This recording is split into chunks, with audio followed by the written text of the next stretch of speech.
कल दोस्तों, जय माँ भगवती। आज हम एक विशेष टॉपिक पर चर्चा करेंगे। ये मेरे स्वयं के अंदर से एक प्रेरणा आई कि उस टॉपिक पे मैं एक वीडियो बनाऊं। उस टॉपिक का नाम है पितृदोष। तो पितृ और पितृदोष क्या होता है, क्या उसके लक्षण हैं, क्या उसके उपाय हैं और आखिरकार पितृ होते कौन हैं। तो एक जनरल अवधारणा ये है दोस्तों कि जो हमारे पूर्वज थे उन्हीं सबको हम पितृ मान लेते हैं, पर असल में पूर्वज और पितृ इन दोनों में बहुत अंतर है। आप के दादाजी, परदादाजी, उनके पिताजी और या वो जो पीढ़ी है, एक जो उनका पूरा वंशानुगत जो सीरीज़ है, वो सब पूर्वज कहलाते हैं। और हर पूर्वज पितृ नहीं होता। तो पितृ कौन होते हैं? पितृ वो होते हैं जो अपनी पूरी ज़िंदगी जी लेते हैं और वृद्धावस्था में जाकर जिनकी मृत्यु होती है, जो पितृलोक में गमन करते हैं, वो पितृ होते हैं। अब पितरों के दोस्तों मेन 4 प्रकार होते हैं। एक तो पितृदेव, जिनको हम पितरेश्वर कहते हैं। तो पितरेश्वर वो है जिनने अपनी पूरी ज़िंदगी जी ली है और जो पितृलोक में निवास कर रहे हैं। दूसरे होते हैं जुझारू पितृ। जुझारू पितृ मतलब ऐसे पितृ जो कहीं शहीद हुए लड़ाई में या फिर जो घर की रक्षा करते हुए शहीद हुए हैं, वो जुझारू पितृ कहलाते हैं। तीसरे होते हैं बाल पितृ। तो ऐसा बालक जो या बालिका जो 3 महीने से लेकर माँ के गर्भ में 3 महीने से लेकर 11 वर्ष की आयु के बीच में जिसका निधन हुआ हो, और ये सबसे शक्तिशाली पितृ होते हैं। हम इस पर चर्चा करेंगे कि क्यों होते हैं सबसे शक्तिशाली। और चौथे होते हैं उत्पितृ। उत्पितृ वो होते हैं जिन्होंने आत्महत्या करी हो या समय से पहले जिन्होंने अपना जीवन ख़त्म कर लिया हो, जिनकी शादी नहीं हुई हो, उसके पहले उनका देहांत हो गया हो, मतलब आत्महत्या कर ली हो उन्होंने, या फिर जिनकी शादी तो हो गई हो पर उनके बच्चे नहीं हुए हो। तो दोस्तों ये सब चीज़ होती क्या असल में, कैसे काम करती है, उस पर हम थोड़ा सा चर्चा करेंगे। तो देखो, अब मैंने कहा कि बाल पितृ सबसे पावरफुल इसलिए होते हैं क्योंकि एक मनुष्य जब जन्म लेता है तो उसके अंदर, जब आप माँ के गर्भ में होते हो, तो सबसे बड़ी चाहत होती है वहाँ से निकल के इस दुनिया में जीने की। तो जीने की जो चाहत होती है, जो एनर्जी होती है अपने अंदर, तो वो ही काम करती है। तो वो उसके अंदर सबसे ज़्यादा रहेगी क्योंकि उसने तो मान लो गर्भ में शांत हो गया हो या फिर 9 साल का, 10 साल का ऐसे शांत हो गया हो, तो उसमें क्या है कि जो उसकी जीने की लालसा थी, इस मानव जीवन को पूर्णतः जो उस भोगने की लालसा थी, वो अधूरी रह जाती है। तो वो फिर वो एनर्जी क्या है, आपने देखा होगा एक ऋषि की कहानी आई थी जिन्होंने अपने ग्रंथों में मिलती है कि जो बहुत सिद्ध ऋषि थे, परंतु अंत समय में उनको एक क्या कहते हैं, वो हिरणी के बच्चे से मोह हो गया था, तो उससे वो ज़्यादा अटैचमेंट हो गया था। तो फिर वो बाद में उनको वो अगले जन्म में उनको हिरणी के रूप में जन्म लेना पड़ा और फिर जाके उनको मोक्ष प्राप्त हुआ। तो ये जो पूरा ब्रह्मांड है, ये ऊर्जा पे काम करता है। तो वो जो उनकी ऊर्जा है, जो आकांक्षा है, चाहत थी उनकी, वो डीपली, तो उससे ही वो उनको शक्ति मिलती है। दूसरा उत्पितृ वो होते हैं, दूसरा पावरफुल होते हैं उत्पितृ। कहते हैं कि 100 भूतों के बराबर एक उत्पितृ होता है। वो कैसे कि जैसे आप जन्म लिया, फिर आप थोड़े बड़े हुए, तो आपकी जो इस संसार में जब आप इस माया जाल में उलझ गए, इस माया के, तो आपकी जो इच्छा है वो तीव्र होती जाती है क्योंकि आप समझने लग जाते हैं। फिर आपकी शादी हो जाती है और मान लो किसी कारणवश या कोई ऐसी इंसिडेंट हो जाता है जिसमें आप सुसाइड कर लेते हैं परेशान होकर। तो ये जो पितृ होते हैं, जो आकस्मिक मृत्यु होती है जिनकी, ये उत्पितृ कहलाते हैं। अब देखो, पितृ जो हैं, अब कुछ लोग मानते हैं, कुछ लोग नहीं मानते हैं, पर अगर आप श्री राम को मानते हो, श्री कृष्ण को मानते हो, भगवान को मानते हो, तो ये भी देखिएगा कि उन्होंने भी अपने पितरों का पिंडदान किया था।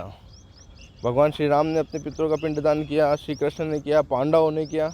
तो क्या जब वो कर सकते हैं, जब स्वयं भगवान कर रहे हैं उस चीज़ को, तो हम उसको फिर कैसे नकार सकते हैं। तो इस बात पे हमको पहले तो ये क्लियर कर लेना है कि हम क्या वास्तव में अपने अंदर वो भावना है या नहीं है। अब देखो, पितृ आपसे क्यों अपेक्षा रखते हैं, क्योंकि आप उनके ऋणी हो। अब ऋणी कैसे हो गए, मान लो आपके परदादाजी के पिताजी ने थोड़ी ज़मीन खरीदी, मेहनत करके, संघर्ष करके, फिर उनके बेटों ने और उस ज़मीन को बढ़ाया, उस संपत्ति को बढ़ाया। तो आप आज जो भोग रहे हो, क्या वो सब कुछ आपका ही है? आपको जो ज़मीन जायदाद दौलत मिली है और उस वजह से सम्मान भी मिल रहा है।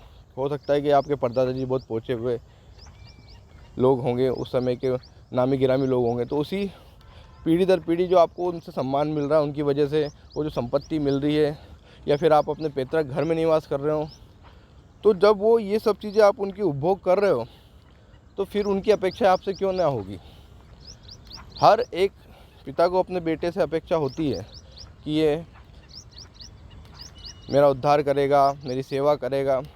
तो पितरों के लिए सबसे महत्वपूर्ण ये है कि पहले आपको समझना होगा कि जो पितृ हैं वो हमारे पूर्वज है और उन्हीं का दिया हुआ बहुत कुछ हम उपभोग कर रहे हैं।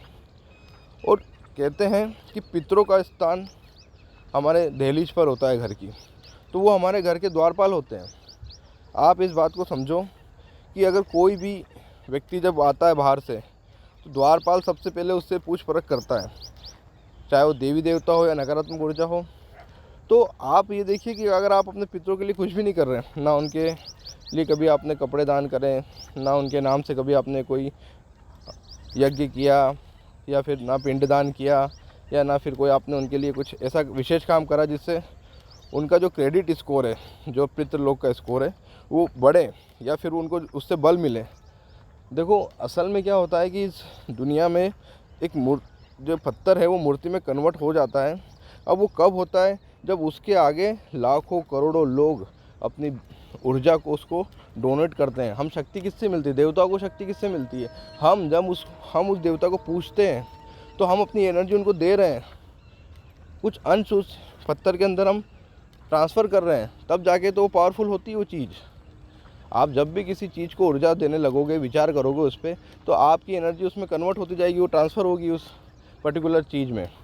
तो आप जब ये समझोगे कि पितृ को अगर हम कुछ दे ही नहीं रहे, हमारे भाव ही नहीं है उनके प्रति, ना हम कुछ कर्म कर रहे हैं उनकी मुक्ति के प्रति, तो वो फिर दुर्बल स्थिति में आ जाते हैं। और अब देखो पितृदोष के मैं आपको मेनली लक्षण बताता हूँ। अगर ये सब चीज़ें आपके साथ हो रही तो आप समझो कि आप पितृदोष से ग्रसित हो। तो पहली चीज़ वो ये है कि आपके घर में बेवजह छोटी छोटी बातों पर लड़ाई हो रही है, और मेनली पिता पुत्र में ज़्यादा लड़ाई झगड़े हो रहे हो, जिसका कोई सेंस ही नहीं बनता है कि ये तो बहुत छोटी सी बात की, उस पर भी बात का बतंगड़ बन रहा हो। दूसरा, आप खाना खा रहे हो, मैक्सिमम टाइम आपके बाल निकल रहे हैं, तो ये भी पितृदोष का लक्षण है।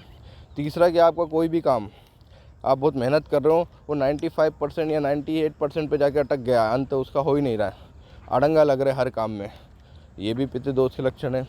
या फिर आपके घर का मुखिया या कोई सदस्य बार बार बेवजह बीमार रहता है, या फिर कोई ऐसी बीमारी है उसको कि मान लो वो कहता है कि मेरा तो कमर दर्द हो रहा है। अब वो कमर दर्द हो रहा है, उसको जब डायग्नोस किया डॉक्टर ने तो कुछ भी नहीं आया। तो ये ऐसी बीमारी जो बाहर उजागर नहीं हो पा रही है, जो पकड़ में नहीं आ रही है, अगर ये सब चीज़ें हो रही हैं तो आप पितृदोष से दूषित हैं, मतलब ग्रसित हैं। आप इस बात को समझिए। तो जब द्वारपाल अपना मजबूत होगा, सशक्त होगा, आप खुद ही देखो, मान लो आप किसी पर्टिकुलर किसी ऑफिस में या किसी कार्यालय में कहीं पे जा रहे हो, या किसी बड़े होटल में जा रहे हो, तो आपने देखा वहाँ द्वारपाल के ऐसे द्वारपालों को लगाया जाता है जो कृशकाय शरीर के होते हैं, दुबले पतले से होते हैं, बहुत उनकी हाइट भी मान लो छोटी है, मतलब एक हिसाब से दुर्बल प्रकार के होते हैं। तो आप उसको कोई झेलेगा क्या? उसकी कोई बात सुनेगा क्या? उस द्वारपाल की या उस गेट कीपर की या फिर उस व्यक्ति की जो वहाँ का रक्षक है? कोई नहीं सुनेगा। प्रैक्टिकली आप इस बात को सोचोगे तो आपको लगेगा नहीं, अगर वो व्यक्ति सशक्त होगा, मजबूत होगा, उसकी हाइट अच्छी होगी, उसका रुतबा मतलब उसका एक जो ऑरा होगा वो मजबूत होगा, तो ही तो उसकी बात कोई सुनेगा ना। अगर आपके घर में नेगेटिव एनर्जी बार बार आ रही है, अगर आप मान लो कि जाते हो, महिलाएं, विशेषकर महिलाएं रात को परफ्यूम लगा के करके जाती है, देखो इत्र और गुलाब जल ये दो चीज़ अलग है। इसको छोड़ के जो फ्रेगरेंस की दूसरी चीज़ें आती है, उससे नेगेटिव एनर्जी जो भूत है, प्रेत है, वो आकर्षित होते हैं। और वो अगर आपके घर में आ रहे हैं, वो आ भी क्यों पा रहे हैं? क्यों? क्योंकि आपके पितृ दुर्बल है, उनमें इतनी शक्ति नहीं कि वो उनको रोक सके। और मेनली चीज़ ये कि आपके पितृ अगर नाराज़ है, आप अपने पितरों को नहीं पूजोगे, तो आप संसार में किसी भी देवी देवता भगवान के पास चले जाओ, आपका कोई काम नहीं बनने वाला है। आप सोचते हो कि मैं खाटू श्याम चले गया या फिर किसी सिद्ध मंदिर में चले गया, बाबा जी के पास चले गया, मैंने 4 अर्जी लगाई, 5 बार अर्जी लगाई। तो देखो होता यूँ है कि जब आप अर्जी लगाते हो तो वो एंटिटी आपके घर आती है और देखती है कि गेट पे जो आपके द्वारपाल के रूप में जो आपके पितर हैं उनकी हालत देखती है। वो उनसे पूछती है कि ये क्या मतलब कैसा क्या स्थिति है इस व्यक्ति की। तो वो बोलते कि प्रभु ये हमको ही नहीं पूछते, हमको खाने को नहीं देते, पहनने को कुछ भी हमारे लिए अर्पण नहीं करते हैं, हमारे लिए कोई वो नहीं करते, ना मान सम्मान देते हैं, ना हमें इनके प्रति हमारे प्रति कोई भावना है इनके अंदर। तो वो चीज़ें क्या है कि फिर वो एंटिटी वहीं से लौट जाती है कि जो व्यक्ति अपने पूर्वजों का, अपने पिता, अपने दादाजी, इनके प्रति कोई भाव नहीं, जिसके अंदर इनके प्रति कुछ करने की कोई आकांक्षा नहीं है, तो फिर कोई मतलब नहीं है उसको कुछ उसकी इच्छा पूरी करने का। तो इस बात पे विशेष ध्यान दो कि पितृदोष को पहले समझो कि क्या वास्तव में, और पितृदोष पर्टिकुलर कोई एक व्यक्ति पे नहीं लगता है। अगर आपके घर में बालिका है, लड़की के ऊपर जनरली पितृदोष नहीं लगता है, बाकी जो भी कुल में है, आपकी जो एक पूरा परिवार है उसमें सभी के ऊपर पितृदोष अप्लाई होगा, क्योंकि पितरों के लिए तो आप सभी बराबर हो जाते हो, वो आत्मा हो जाती है। और अब आप एक बात देखो कि जब आप जीवित हो तो आप तो समझ पाओगे ना कि ये मेरे पितर हैं, क्योंकि आपको तो ये आभास रहेगा कि मेरे दादाजी थे। पर जब वो व्यक्ति सामने वाला की डेथ हो गई है तो वो उसके अंदर ये भाव नहीं बचेगा फिर कि मेरा बेटा है, मेरी पत्नी है। बस उसके अंदर ये रहेगा कि इस कुल में मैं जन्मा था और यहाँ के लोगों ने मेरे साथ क्या किया और वो अभी भी मेरे साथ कैसा व्यवहार कर रहे हैं, उससे ही वो चीज़ उसको प्रभावित करेगी। तो असल में ऐसा होता है कि जब कोई व्यक्ति मरता है तो उसकी जो गति है वो उस पर निर्भर करता है कि वो क्या बनेगा। या तो वो अच्छा सज्जन व्यक्ति हुआ, धार्मिक व्यक्ति हुआ, और अपनी पूरी आयु पूर्ण करने के बाद अगर उसका देहांत होता है तो वो सीधे पितरलोक में गमन करता है।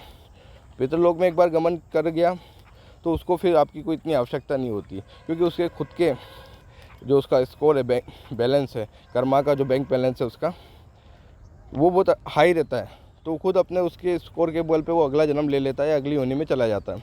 परंतु कुछ ऐसे दुष्ट आत्माएं होती है हमारे कुल में जिन्होंने गलत काम किए, मान लो किसी का मर्डर कर दिया या फिर जिनका किसी के प्रति उन्होंने बहुत बुरे काम करे हैं, तो वो लोगों जब बनते हैं तो वो पितृ नहीं बनते, वो बनते हैं उत्पितृ, मतलब उद्दंड वाले, समझो एक हिसाब से।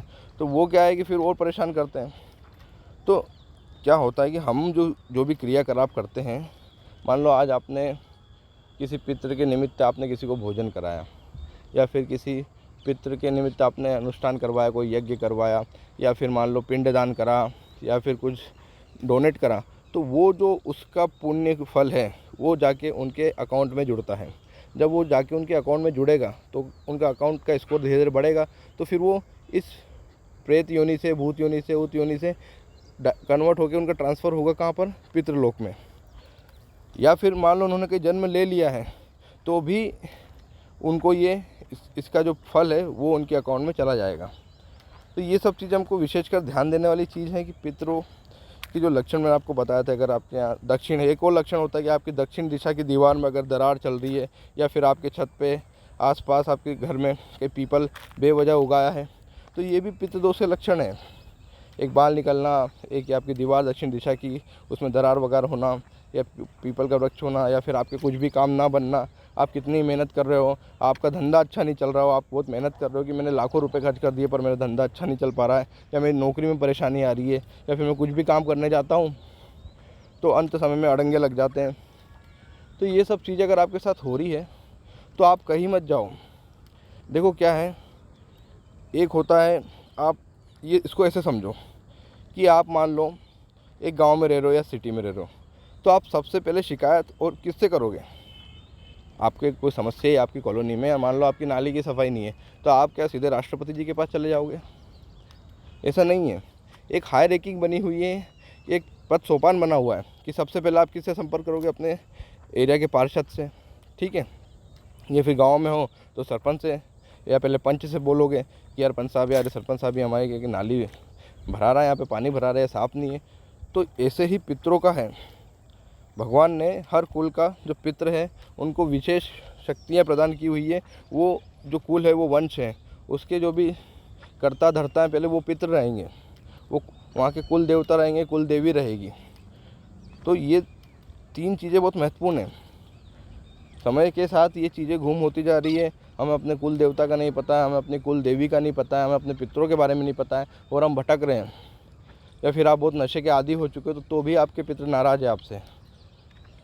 और जब तक पितर के निमित्त कुछ क्रियाकलाप नहीं करते या उनके निमित्त दान नहीं करते हैं, उपाय नहीं करते हैं, तो उनको बल नहीं मिलता और वो आपका कुछ भी भला नहीं कर पाएंगे और इवन ना भला होने देंगे। क्योंकि मान लो कोई भी चीज़ व्यक्ति आया तो सबसे पहले तो मान लो, इसको एक एग्जांपल के तौर पे ऐसे समझो कि आपने किसी एक अपरिचित व्यक्ति को आपने निमंत्रण दिया, ठीक है, या फिर उनको अपने घर पे बुलाया।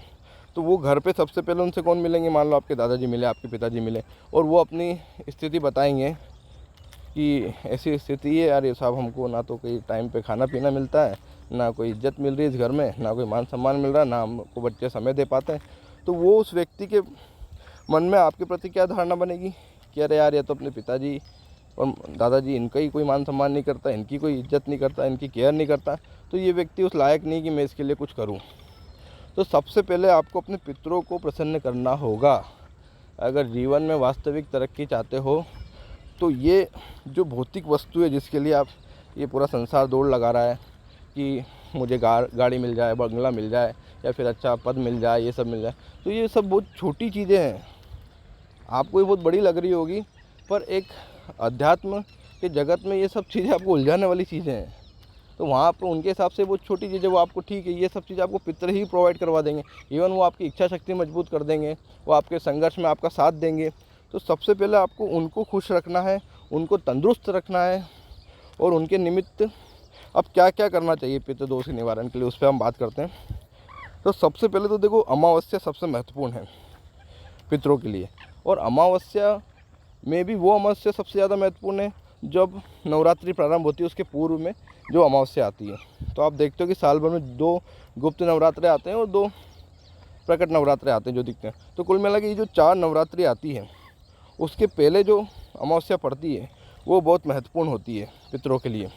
तो आप क्या करें, उस दिन किसी गरीब को या वृद्ध को वस्त्र दान करें या भोजन दान करें। और दान करते समय ये मन में भावना रखें कि हे पितृ मेरे, अगर आपको नहीं पता है तो आप या तो उनको आपको पता है तो आप अपने खुद का नाम, उनका नाम, पितरों का नाम लेके इस प्रकार से कि मैं इस गोत्र का हूँ, मेरा ये नाम, मेरे पिताजी का ये नाम है, मैं आपके निमित्त ये कार्य कर रहा हूँ और इसका पुण्य आपको मिले, मैं ये भगवान से ऐसी प्रार्थना करता हूँ। तो ये भाव पहले आपको अपने अंदर जगाना पड़ेंगे कि उस दिन आपको कुछ चीज़ों का दान करना है, भोजन हो गए, वस्त्र हो गए, कि दूसरी ज़रूरत की चीज़ें हो गई किसी को। और उसमें दान करते वक्त अपने मन में ये भाव रखना है, ये प्रार्थना करना ईश्वर से कि हे ईश्वर, इसका पुण्य फल मेरे पितरों को जाए। एक तो ये काम कर सकते हैं आप। दूसरा आप कर सकते हैं कि जो अमावस्या पड़ती है उसको अमावस्या के पहले वाली रात को आप क्या करो, अमावस्या की रात को आप क्या करो कि एक कटोरी में चावल ले लो, उसके ऊपर एक कपूर रख दिया और अपनी दहलीज पे जाओ जहाँ उनका स्थान है पितरों का। देखो, पितरों का स्थान दहलीज बताया गया है, मतलब अपना गेट के पास, फ्रंट गेट के वहाँ, और उनकी दिशा है दक्षिण दिशा। तो ये 2 चीज़ विशेष आपको ध्यान रखना होगी। तो आप उनके स्थान पे जाओ दहलीज पर, उसमें एक कटोरी चावल के ऊपर एक कपूर रखिए, कपूर को जलाइए और दक्षिण दिशा की तरफ फेस करिए और बोलिए कि अगर आपको याद है, अपने पितरों का नाम याद है या फिर उनके बारे में जानकारी नहीं भी है, तो ये बोलिएगा कि मैं फलाना नाम अपना, ये मेरा गोत्र है, मेरे पिता का ये नाम है, मैं यहाँ का निवासी हूँ और मैं पितरों आपके निमित्त ये क्रिया कर रहा हूँ। आप पितृदोष को, मेरे पितृदोष को दूर करिए और मेरे घर में सुख संपत्ति, संपदा आदि आदि जो भी आपकी डिमांड है उसकी पूर्ति करिए और आप प्रसन्न होइए मुझसे। वो जलाकर उस कपूर को उस चावल की कटोरी के ऊपर रख के जलाकर आप उसको वहीं रख दीजिए। आप देखेंगे, आप इससे एक चीज़ और पता पड़ती है, चावल जिस मात्रा में जलेंगे उस मात्रा में आपके यहाँ पितृदोष होगा कपूर के से।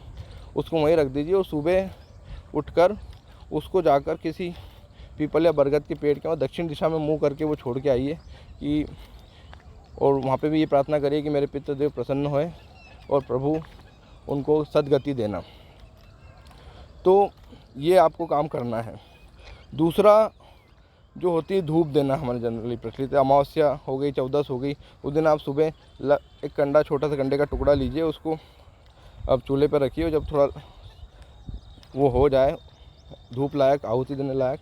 फिर उसको क्या करिएगा कि गुड़, घी और पूड़ी बोलते हैं जिसका, पूड़ी बना लीजिए, एक छोटी पूड़ी, इन सबको मिला के उनको, क्योंकि क्या है कि जो अग्निदेव है वो अग्निदेव को बताएगा इस जैसे डिलीवरी बॉय का काम नहीं होता है, वैसे ही अग्निदेव काम करते हैं कि जो मृत्यु लोक है और यहाँ पे पितृलोक है या दूसरे लोक है, वहाँ तक कुछ भी वस्तु पहुँचानी होती है तो वो अग्निदेव के माध्यम से पहुँचती है।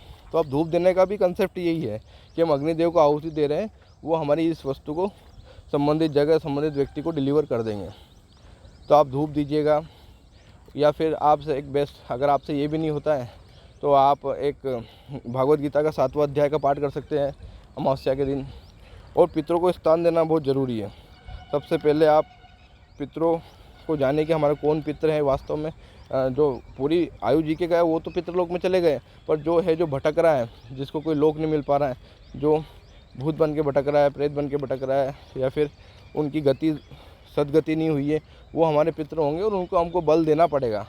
वो अब किसी कर्म करने लायक नहीं है, वो उस स्थिति में नहीं है कि उनके कर्म करें, वो उनका वो पुण्य कर्म काउंट हो और उनका स्कोर बढ़े बैंक का। तो वो उनका जो स्कोर है वो हमको बढ़ाना है। हम जब सब मिलकर, अपना पूरा परिवार मिलकर कुछ कर्म करेगा उनके निमित्त, तो उनका जो स्कोर है वो बढ़ेगा और वो उनको पितृलोक में स्थान मिलेगा और फिर अगली योनि में जाएंगे। तो ये सब बातें थी पितृ दोष के ऊपर, और क्या उपाय हैं उसके और क्या क्या लक्षण है उसके।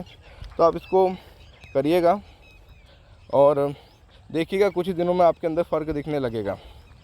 तो और अगर कोई आपके डाउट है या फिर कोई सवाल है तो आप कमेंट बॉक्स में छोड़ सकते हैं। जय श्री महाकाल, जय माँ भगवती।